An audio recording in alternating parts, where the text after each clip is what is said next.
So I just completed Assassin's Creed Mirage for the first time, and I'm going to be telling you if it's worth playing in 2025 by breaking the game down into separate categories and then giving each category a rating from a scale from 1 to 10 before rating the game overall. And I'm not going to waste too much time on the intro, so without any further ado, let's get right into it.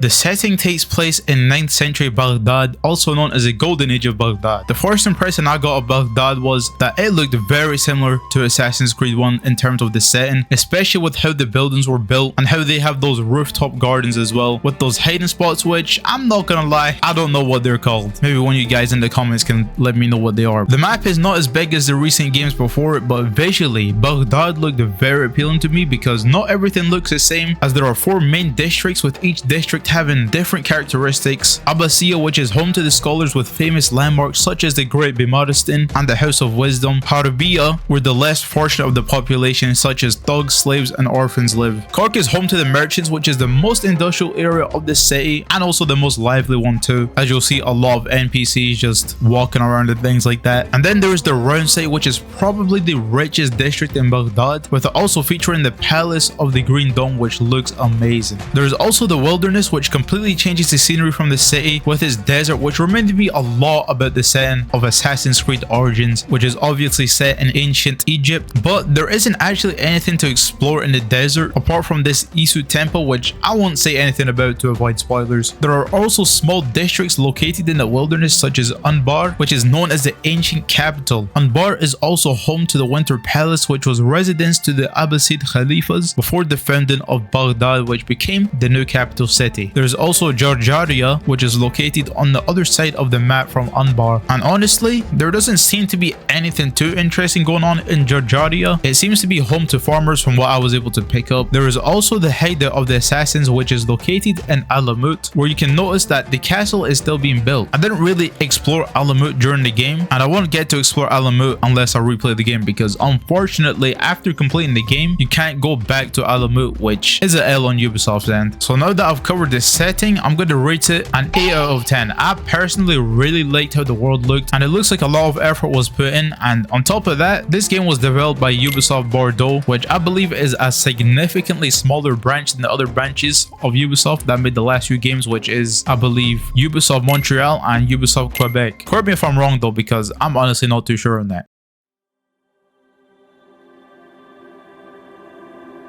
Now for the story, I will probably keep this category of the video short to avoid spoilers. So the main protagonist of the game is Basim ibn Ishaq, who starts his journey off as a street thief and becoming a master assassin by the end, and along the way trying to find answers about who he really is. Once Basim completes his training in becoming an assassin, he is tasked with freeing Baghdad by taking out the Templars, or the Order of Ancient. I don't think they go by the Templars yet in this era. I think they were just called the Order. So yeah, the story is like your traditional Assassin's Creed story, based on the fact that you're trying to keep the Order from controlling and instead choosing freedom. To be honest, me personally, I thought the story was boring because most of the missions felt repetitive, and it doesn't seem like most of the cutscenes had any real effort put into them, and they just looked very stiff. But nearing the end of the game was where they locked in, because they ended up having a plot twist, which I personally thought was a great one. So for the story, I'll give it a 5 out of 10. It wasn't really a great story, but I did like the ending, and it gives you a good idea of the character that Basim is in Assassin's Creed Valhalla.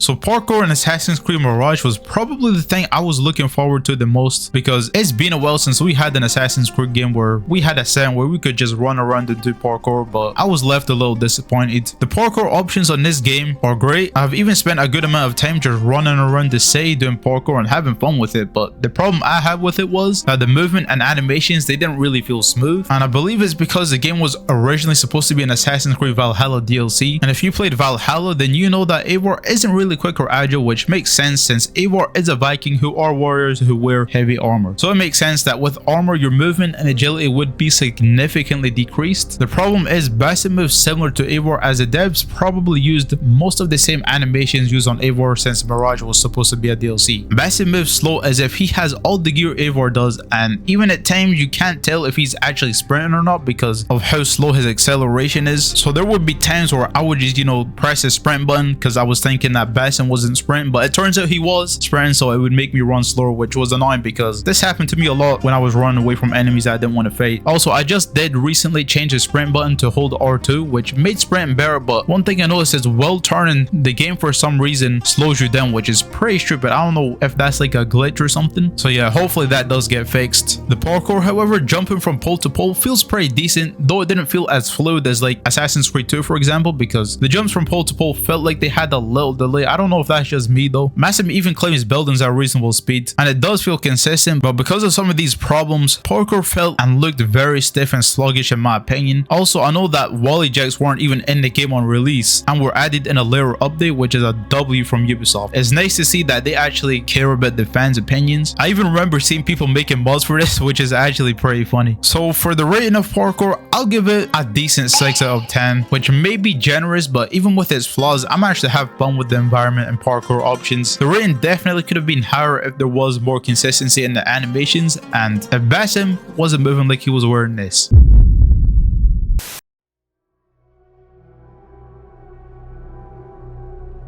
The combat on Assassin's Creed Mirage makes you feel like you're supposed to stealth and avoid confrontations because the combat honestly looks horrible. The very first thing that I noticed was the enemies most of the time don't flinch after being hit. They did sometimes flinch, which is another animation that is inconsistent when there should really be no excuse for it. The combat style was pretty much the same as the recent games, having like the same controls. Parries on this game felt like they had a long window to time, as I was parrying almost every hit, and all you needed for most opponents was one parry on the normal mode to stun them, and upon being stunned you literally defeat them in one hit. I did also try Master Assassin mode, which is the hardest difficulty, and to stun opponents you need to get 2 parries, and in these clips you'll probably see me getting lucky with a lot of these parries since the window to parry is pretty easy to time because of how long it is. There is also these armored enemies where you have to hit them from the back. Pause on that. But yeah, they were also easy to fight because when they hit it's easy to dodge their attacks, and it also takes them a few seconds to recover, so it's easy to just walk up behind them and defeat them. However, they can get annoying when you are fighting several enemies. Also, there is a skill which you can learn to dodge the right attacks by jumping over your enemies and getting behind them when they try to attack you, which made defeating these armored enemies a lot easier. Now, Assassin's Creed Mirage is not an RPG, so there aren't any levels, but I still feel like the enemy should have gotten a lot stronger near the end of the game because I did not struggle in combat whatsoever because I was just parrying the whole time. Now, the best thing about the combat is some of the finishers, which looked amazing. So combat does get a 4 out of 10 rating, with the finisher animations carrying it for me because without them it's a 2 out of 3. Had combat been more challenging and consistent with animations and a smaller window with parries, making parries feel more rewarding, the combat could have been really fun, but I won't complain too much since this game did well on a lot of other things, and that Ubisoft Bardo's team isn't huge like the other teams that made the previous games.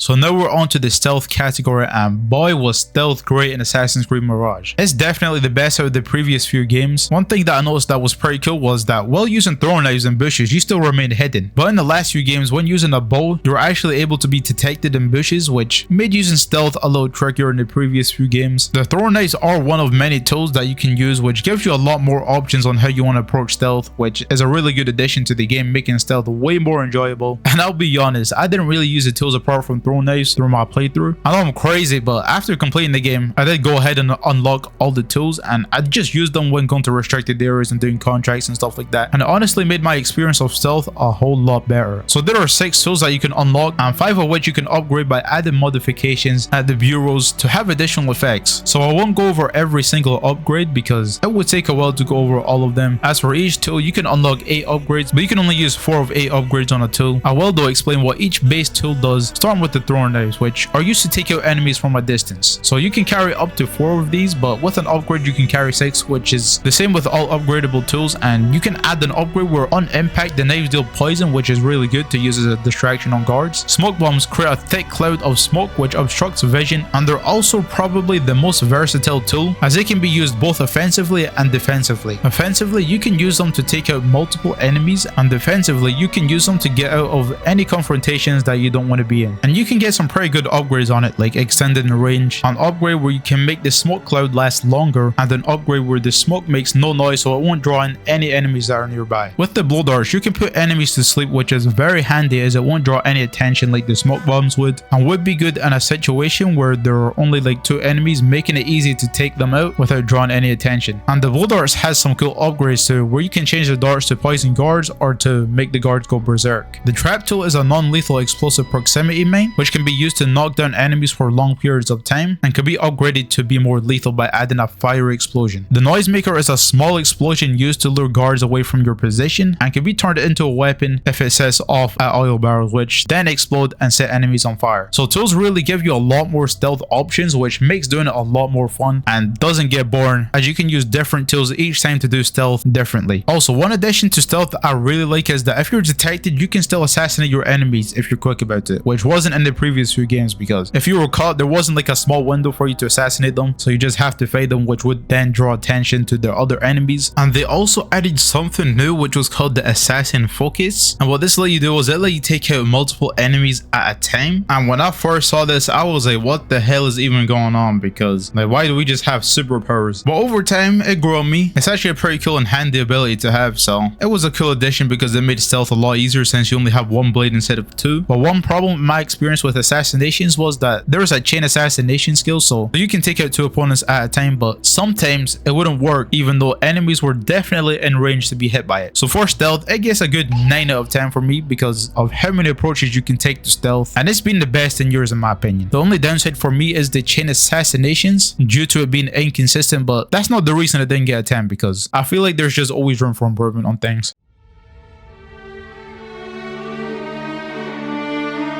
Now for the final category, which is customization. The customization on Assassin's Creed Mirage is honestly kind of basic and simple, but still looks good. There are outfits that you can equip that give you different buffs, and there are costumes, which is a very cool addition, because say you're wearing an outfit with a certain buff but don't like how the outfit looks, you can change your costume, which changes what your outfit looks like without changing the buff that you have equipped. There are also talismans which you can equip, which are cosmetic items that look cool, especially the talisman that you get for having the deluxe edition, which is called the Hourglass of Time. And what I like is how this talisman glows, which makes it look very cool to me. There are also different type of weapons which you can equip, which give you better stats and have different buffs to them as well, and it's literally the exact same thing for the daggers. I guess tools would also come under the customization category since you can customize with modifications, but we already covered them in the stealth category. There are also skill points which I believe are unlocked through completing main story missions and also contracts, and the skill tree is split up into 3 categories, being Phantom, which has skills for combat and stealth, Trickster, which has skills for other tools and other items, and Predator, which has skills which upgrade your Eagle and Kido abilities. You can also reset the skills that you have on at any time, though I think some skills can't be reset, but I'm not 100% sure on that. So for the customization, I'll give it a solid 8 out of 10. I like the customizations for the outfits a lot. They were cool, especially how you can change the dye on some of your outfits. However, for skills, I feel like they could have added more of them. And for the swords and daggers, there didn't seem to be any which gave me significant stats on upgrades. So I just used my deluxe edition weapons, which looked really cool, so I just used them the whole game.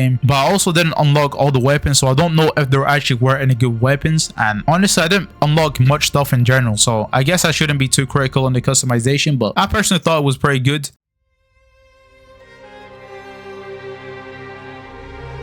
So I have now rated all categories, so it's now time to rate the game overall and to tell you if Assassin's Creed Mirage is worth playing in 2025. For the rating, I'm going to give Assassin's Creed Mirage a fair 7 out of 10. It's not bad at all. I personally think it's a great game, especially if you're a fan of the OG games. So is Assassin's Creed Mirage worth playing? 100%. It's a great Assassin's Creed game that went back to its roots just as described. It really made me feel like an assassin and also gave me Assassin's Creed 1 type of vibes, especially with the setting. Another reason that makes it worth playing is replay value, because after completing the game you can replay it on a new game plus, and I believe there is a permadeath mode which makes replaying a lot more fun, because if you die it's the end of your run and you'd have to restart the full game all over again. So it makes you think more before making moves and be more cautious about how you approach enemies and what approach is best to make sure that you don't die. And for completing new game plus you get new dyes and a new outfit which makes replaying worth your time. So yeah, to conclude the video, Assassin's Creed Mirage is definitely worth playing in 2025.